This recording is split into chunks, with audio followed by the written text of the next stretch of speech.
So I'm here at Home Gym Con with Matthew Porter. I wanted to do a small series of Meet the Maker videos focusing on some of the smaller manufacturers that actually create their own products. And Matt has made a large variety of high-end table attachments, which you may or may not be familiar with, but they are super awesome, super neat, and I wanted to give you a chance to meet Matt. So welcome, Matt. Appreciate it. First thing I want to ask you about, how did you get into lifting and strength in general? Like, everyone who makes this stuff has a deep connection with the hobby, with the sport, with the activity. What is your connection? Yeah, so basically it happened, like, in high school, like my parents were like always overweight, dealing with like trying to like be healthier, and like obviously like I want to be the opposite of what they were doing, and I wanted to move away from that. So got into just whatever activity I could, a lot of running and trying to figure it out that way, but found lifting in high school through sports, and then finally just kind of fell in love with it and kept at it, and just became like a trainer. My day job, I'm a PE teacher, so like trying to like spread that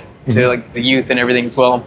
And then realized I didn't have time, and I wanted to do that at home, and realized a lot of the home gym equipment that was out there, like I didn't like and didn't work for me. I've had some pretty serious injuries that have made it where a lot of stuff just doesn't work. Like my hand, I broke 8 bones through my hand and my wrist. So a lot of these things that were out there, they added more torque to that area, which caused a lot of pain for me, and made it like I can't do these particular movements. And instead of just trying to work around to do other stuff, and I'm like, I can just had an idea. I'm like, I'm just gonna fix my problem. Yep. And you have the original. Yeah. Want to go grab it? Yeah.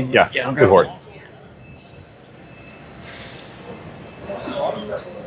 So these are the Eclipse Grips, which I believe these are your first product, right? I had a Bells of Steel product that basically like turned their Mm-hmm. cable tower into like a lap pull down machine. This like, was the first Porter PhysEd product, right? Yeah, this is the first one where it's like it stands on its own, doesn't need something else to make it work, and that might be a discounted one if you drop it. And this is the original. But yeah, this is the original one. I basically went out in my garage, and I had a welder and a chop saw and got mad, and I'm like, I'm gonna fix this problem. Basically, with my plasma cutter, cut out this little like steel disc, did a button weld on the bottom to like hold it in place, cut it to like the exact length of my hand. So I would reduce the leverage point to the cable as much as possible. To reduce the string? Yep, and then basically like started using them, like, it doesn't hurt.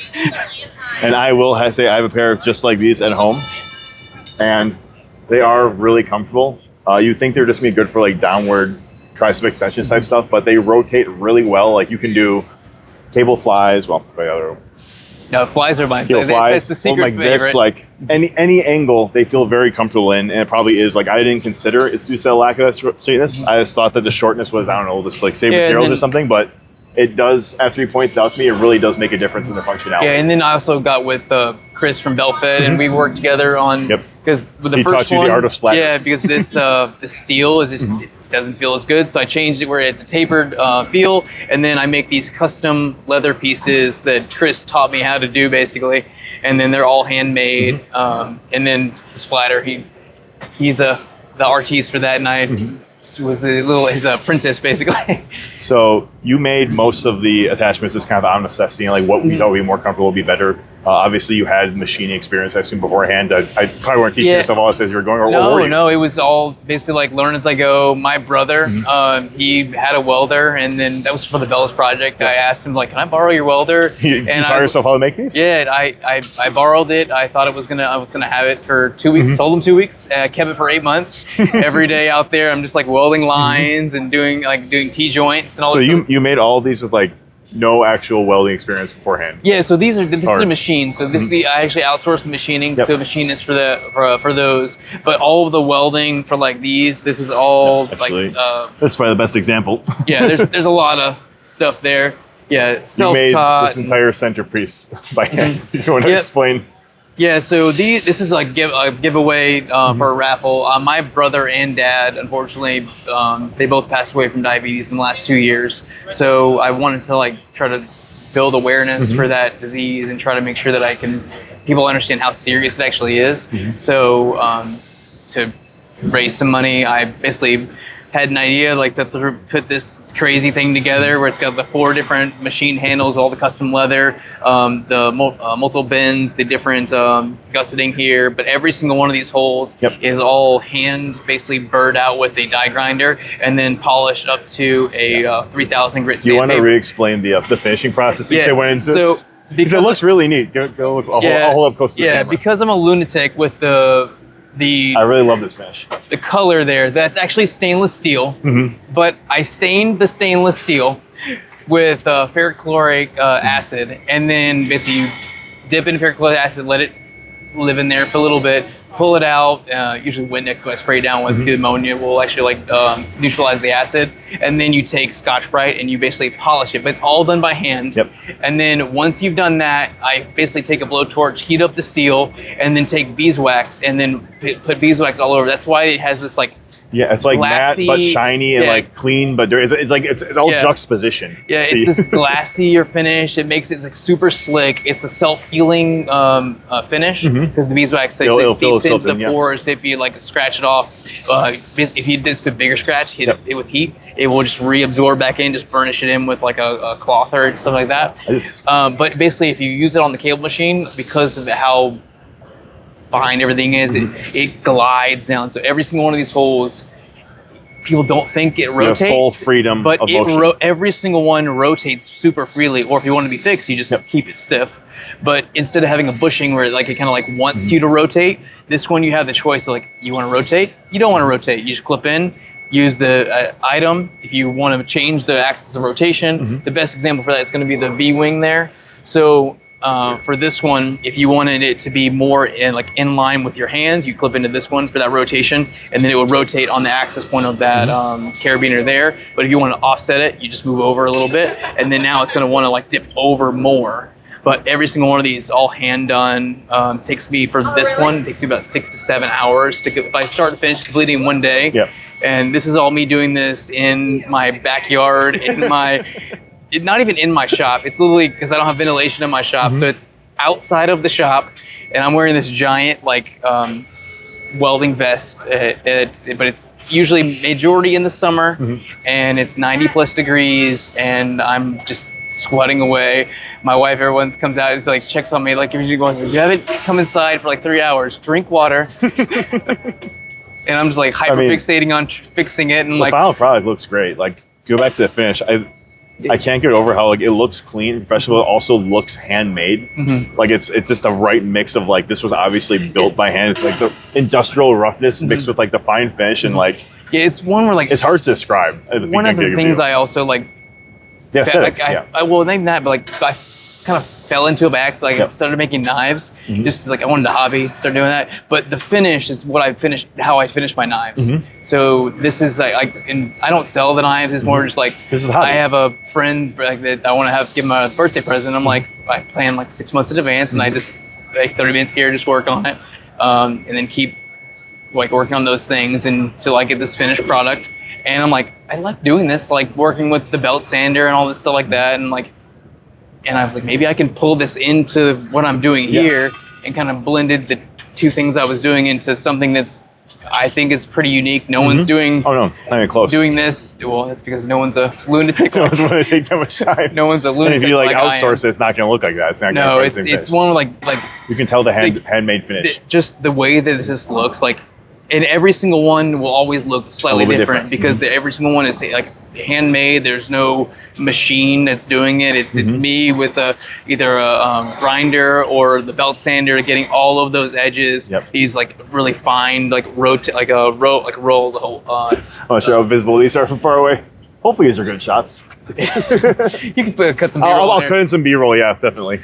But all of that is just, I enjoy making them, but it's one of those like, because they take so much time, the way that these type of products are probably going to be is I'm going to make a limited quantity until I get bored making it, and then I'm going to move on to like another thing. And then if they live on another company, maybe you can scoop them up and work with me. Take the functionality, but maybe not the home touch. Like it's pointing out like all like difference in one. That's part of why I wanted to do this. Like things that are handmade, because like there is a difference in a handmade object versus a mass-produced object. And you can tell that like, everyone does look different. So like, you see those connections, and like those aren't welded by factory. You're not like all the same. They're all a little bit different. It has a different feel, and yes, that comes with a higher price. Yes, that comes with other problems sometimes, but it really is worth it to certain people. It's worth it to me, and I want to really highlight that. That's why I wanted to do like this kind of interview, not just looking at the 20th leg extension here, which I'll certainly look at, but I'm just not gonna make a video on it. Well, it's one too. I'd probably need to do a better job of actually like billing my time, because like when I first, it was like a quiet launch of these, I was selling them for $170. Yep. And then you broke down how long it takes, and you're like, and I'm like, what am I doing? And I was like, that's not possible. Every single person that I'm probably going to do this interview I've talked to has mentioned that same problem, is that they realize they massively undercharge for how long it takes to do things.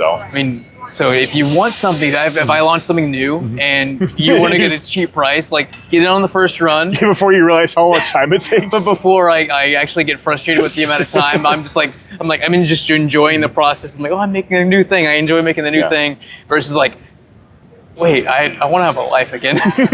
I'm honestly shocked that you didn't have a background and stuff where you started making these. I assumed you had like welding and machining experience. Nope. You just kind of rolled it into this new process. All self-taught, and more just I was frustrated with in the course of like, what, 2 years now? Maybe? How long has it been? 2023 is kind of the start. So I kind of started... you started making things, or where you started doing the bells thing? So that was the bells thing. Yeah. So that was like the welding, but it wasn't like, I was doing the knife stuff then. Yeah. And then like this stuff is like, this type of finish, this is probably like not even 6 months. Not even 6 months. But I mean, it was just more combining. Like I learned how to do this, I learned how to do this, and I'm like, is it organically you gain new skills and it shows off skills together to make something that's unique, and it's really like you can replicate it with like machines, but like it's not going to be the same. Yeah, it'll do some of the same things, but it won't have the same appearance, because like that is a big part of it. Is like your stuff is incredibly aesthetic. Like these are just, they look really good. I think that's part of why people like them. Like they are some of the bougiest attachments out there, and the people that want that, like a lot of times, they will pay top dollar. Like, I have somebody like he bought 10 of them. He's like, "What do you do with the other ones?" And I'm like, I just have them on the. I was talking to a buddy, or it was Pentagraph, but he goes out and says, Jimmy asks his daughter, like, what color should I use today? And he just like, she yells out the color. He's like, all right. I mean, you could hang these on the tree like an ornament even. Yeah. They're a little heavy for that, but not too bad. No, it all looks really cool. It all works really well. And like, I don't know, are you planning on expanding kind of out from cable attachments, maybe back to like machine type stuff, or you really like the attachments right now? It's more just whatever comes to mind. Yeah, it's just more of like, if something bothers me, and like for these, I didn't like, I like the prime rotate handles, but I didn't like there was a left and right, and I didn't like that there wasn't knurl, but I like the idea of having more surface area, so when you're doing your row, you're like locked in feel. And then when I made the Tri-Fighter, which is over there, it's basically this center bracket without these extra handles here. Yeah, it's just the hammer type style. Yeah, basically this with a neutral grip, right? Yep. If you, that belt-fed leather, they're saving the day. Basically, if you grab one handle, like basically one divot, and tilt it, I found out like it was like really, really good for like a single arm row. And I was like, I can just pull that over and make it into its own thing, where this one you can, if you do the center, your center, you get different angles for your grip with the wincing attachment. Pinky up, thumb up, you can kind of like play around with like how you clip in, but you don't have to unclip your carabiner, you can just like go over the notch it over. But it's enough of a groove there because when you're actually pulling, it won't fall off. Yep. And it's when like I just made it because I wanted it, and it solved my not really an issue. It's just like I wanted a couple different things the prime handle didn't do, and I happened to like by accident realize like I actually make part of I need make half the thing I need anyway, and it's just like trying to get this piece done. It was. But this one, it's going to launch pretty soon. They're small batch runs, and then whenever I get bored of making it, then if you want to find the handcrafted with the fine finish, go away. Looks that cool. You probably want to get sooner rather than later. You can get one later, but it's not going to look as cool. If I get frustrated making it, it's like, I think it's just it's very interesting. Well, not interesting. It's not unsurprising. Like, I want to fix these problems. I'm sure lots of people watch this say, hey, I identify this problem in the gym. I wish I could fix it. And I just assume that most people think I don't have like I see problems like I wish I could fix this. I have no idea how to weld. I consider it, and I'm like, I kick down the road because it seems like such a big hurdle. And I just assume that everyone that does this had like learned it as like a trade or something, or had like a deep experience with it. No. So you're saying that you just like, I have this problem, I'm going to borrow a welder and figure it out.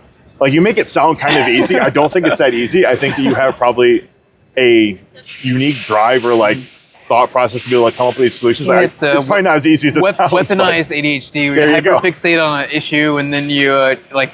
I just assume that I can until that I prove myself that I can't. And sometimes that goes to like just a money pit, and then it just comes out of nothing. And then other times, sometimes like I get some cool all stuff. of this. And I've been lucky that most of the kind of like crazy ideas have turned out pretty well. I'm pretty like that's one thing I think I'm pretty good at. I'm pretty good at like visualizing like what the thing's going to be before it's there. Like this one, I showed literally the hand sketch to somebody, and then he, without even finishing it yet, we had that raffle. He went and was like, "I'm gonna go ahead and donate," and sends me the receipt. And I'm like, it was literally a hand drawn, this horrible like sketch. He's like, "Yeah, I want it. I want that. I trust see what you can do. I trust it." I mean, it does look really cool. And like you said, he told me that there was just one angle that I shouldn't use that if I were to win. I shouldn't do heavy. You also are. I shouldn't do heavy rows in this angle, but everything else should be good. Yeah, you're the monster that it's like this. He told me if I win, then he might have to give me something else that could break it. But I told him if I break it, that's fine. I want the one of one. Yeah, I need to increase the gauge steel next time for you. Well, let's put some reinforcements, but then it'll kind of kill the aesthetic. But no, really cool stuff, really functional. I appreciate you coming over. Any last minute things you want to say? Anything we didn't cover you feel like you want people to know about you or about your product, or anything else you want to highlight? The only other thing would just be like I'm trying to build awareness for the American Diabetic Association, just because my dad and brother both passed away in the last few years to complications. I'll tell you what, if you do, if you're planning on doing a donation ever again, like a drive for or like one of one, you're like, I can't make more of these, but I'd like to give it away. Let me know. We'll highlight it, and you might get a chance to win something cool like this, even if you're not here at Home Gym Con, but also why you're not here at Home Gym Con. It's the best time of the year. Yep. All right. Thank you so much, Scott. Appreciate it was a really good conversation.